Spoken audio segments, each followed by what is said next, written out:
먼저 1절로 3절 말씀인데 1절을 봅니다. 새 노래로 여호와께 노래하며 찬양할지어다 그랬습니다. 본문이 우리에게 주는 교훈이 있는데 새 노래로 찬양하라는 것입니다.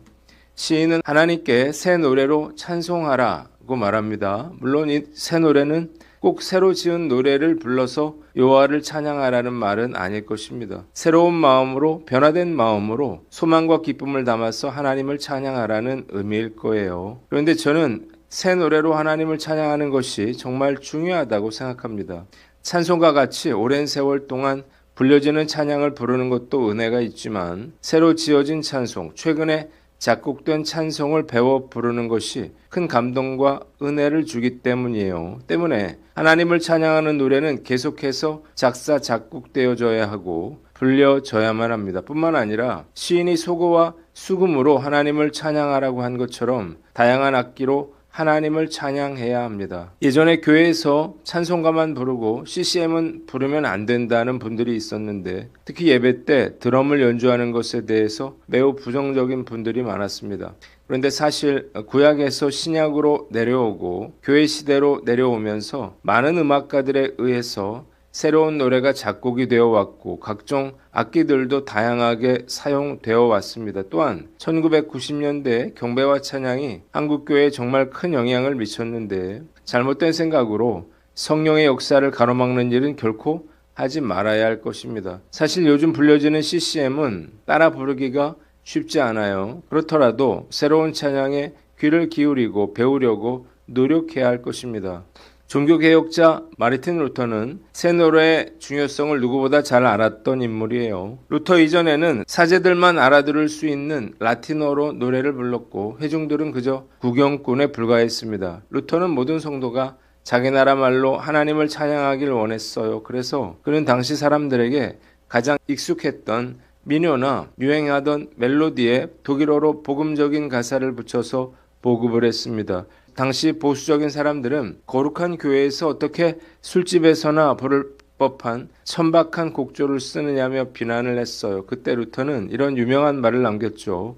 왜 마귀에게만 그토록 좋은 선율들을 다 주어야 한단 말인가? 그가 만든 내주는 강한 성이요 같은 곡도 당시에는 가장 파격적인 새 노래였습니다. 루터가 음악의 형식을 바꾼 이유는 단 하나, 성도들이 하나님을 더 깊이 그리고 직접 만날 수 있게 하기 위함이었습니다. 찬송가든 CCM이든 그 속에 담긴 신앙의 고백에 집중해야 합니다. 낯선 멜로디와 빠른 드럼 비트가 처음에는 어색할 수 있지만 그것이 이 시대 청년들과 누군가의 가슴을 울리는 찬양이 될 수 있는 것입니다. 저는 늘 새로운 찬양을 불러왔는데 처음엔 어려워도 계속 부르다 보면 익숙해질 뿐만 아니라 큰 은혜를 받게 됩니다. 요즘에는 직접 곡을 써보면 어떨까 하는 생각이 들기도 하는데 앞으로도 열린 마음으로 새 노래를 열심히 불러볼 것을 다짐해 봅니다. 두 번째 2절로 5절 말씀 영광 중에 즐거워하며 침상에서 기쁨으로 노래할지어다 그랬습니다. 시인은 여호와께서는 자기 백성을 기뻐하시며 겸손한 자를 구원으로 아름답게 하신다고 말하면서 성도들은 영광 중에 즐거워하며 그들의 침상에서 기쁨으로 노래하라고 외치고 있습니다. 본문이 우리에게 주는 교훈이 있는데 잠자리에서도 하나님을 찬송하라는 거예요. 이스라엘 백성들은 바벨론에서 포로 생활을 하는 동안 대적들의 억압으로 인해서 긴긴 밤을 눈물로 지새웠습니다. 그러나 하나님의 은혜와 섭리로 본국으로 귀환하여 평안과 기쁨을 누리게 되었습니다. 그래서 시인은 잠자리에 들어서라도 하나님을 찬양하라고 이스라엘 백성들에게 요청하고 있는 것입니다. 제2차 세계대전 당시에 나치의 강제 수용소에서 살아남은 한 유대인이 수용소의 좁고 딱딱한 침대에서 매일 밤 동료들과 함께 소리 죽여 시편을 읊조렸다 그래요. 그들은 시편 137편 1절 우리가 바벨론의 여러 강변 거기 앉아서 시온을 기억하며 울었도다 라고 하는 말씀을 읽으며 자유의 날을 꿈꿨습니다. 전쟁이 끝나고 고향으로 돌아온 첫날 밤에 그는 깨끗하고 부드러운 침대에 누웠을 때에 눈물을 참을 수가 없었습니다. 그는 그 침상에서 소리 높여 하나님을 찬양했어요. 우리가 누리는 평안은 거저 주어진 것이 아니라 하나님의 전적인 섭리로 이루어진 결과임을 잊어서는 안 될 것입니다. 때문에 하나님께서 베풀어 주신 은혜와 감격을 기억하며 잠자리에서도 주님을 즐거워하고 찬양해야 하는 것입니다. 사실 너무 기쁘고 즐거우면 잠도 잘 오지 않습니다. 특히 하나님의 은혜를 충만하게 받은 날에는 가슴이 뛰어서 잠을 잘 이룰 수가 없어요. 침대에 누워 받은 은혜를 돌이켜보며 한참을 생각하게 되는데 얼마나 좋은지 모릅니다. 앞으로도 침상에서 하나님을 찬양하는 기쁨과 즐거움으로 인하여 잠 못 이루는 밤이 많았으면 좋겠습니다.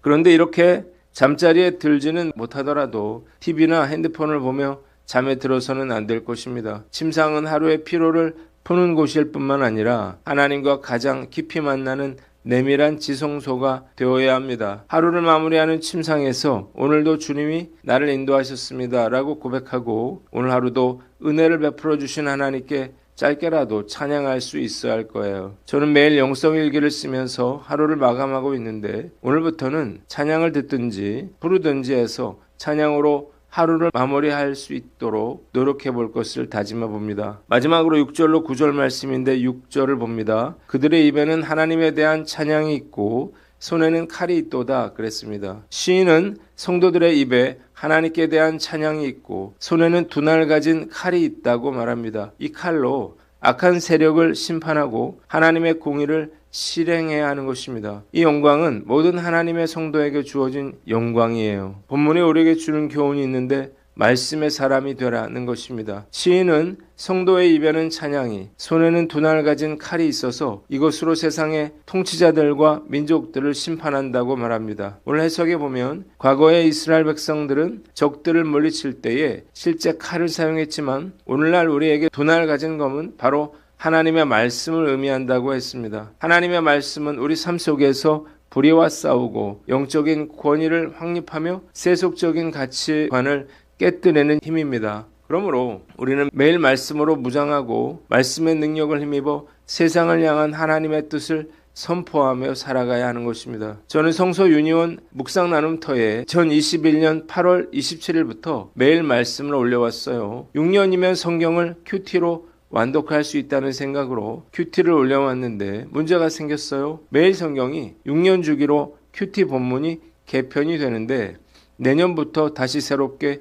6년을 시작하게 된 것입니다. 때문에 저는 이전에 했던 큐티 본문을 반복해서 해야 하는 상황에 처해졌어요. 빠진 부분을 큐티하려면 어쩔 수 없이 계속해서 큐티를 올릴 수밖에 없게 됐습니다. 어떻게 할까 고민하다가 이것도 하나님의 뜻이라 생각하고 계속해서 말씀을 올리려고 합니다. 돌아보면 지난 4년 4개월 동안에 말씀의 놀라운 능력을 매일 경험하며 살 수 있었던 것 같아요. 제 평생 가장 놀라운 축복의 시간이었어요. 말씀의 능력이 나를 보호해주고 지켜주고 시냇가에 심긴 나무처럼 풍성한 삶을 살 수 있도록 만들어 주었기 때문입니다. 묵상 나눔으로 저와 함께 말씀을 묵상하시는 분들도 적지 않은데 헌금을 해주신 분들도 계시고 교회를 찾아오셔서 직접 만난 분들도 계십니다.